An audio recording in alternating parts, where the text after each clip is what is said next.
మానస భగవచ్శాస్త్ర ప్రకారం పంచబేరాలుగా తిరువారాధన జరుగుతుంది. ధ్రువ కౌతుక ఉత్సవ స్నపన బలిబేరాలను విష్ణు పురుష సత్య అచ్యుత అనిరుద్ధ రూపాలుగా ఆరాధన జరుగుతుంది.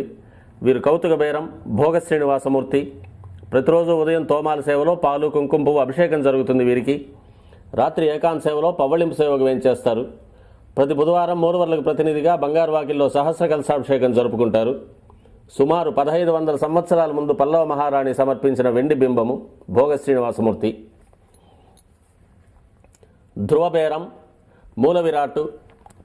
వక్షస్థలంలో మహాలక్ష్మి అమ్మవారు, పద్మావతి అమ్మవారు, శ్రీవత్సం, కౌస్తుభం, ముఖమండలంలో పచ్చకర్పూర నామం, కస్తూరి తిలకం, శ్రీపాదరేణు అనే మహాప్రసాదం, నవరత్న కిరీటం, రత్నాల సుదర్శన పాంచజన్యాలు, రత్నాల కర్ణపత్రాలు, భుజములందు నవరత్నాల నాగాభరణాలు,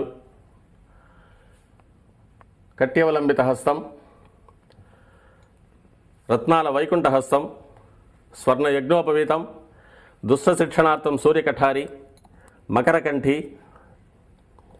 చతుర్భుజ లక్ష్మీహారం, తులసీపత్రహారం, 5 పేట్లుగా ఉన్న సహస్రనామహారాలు, ఇరువైపులా సాలగ్రామహారాలు.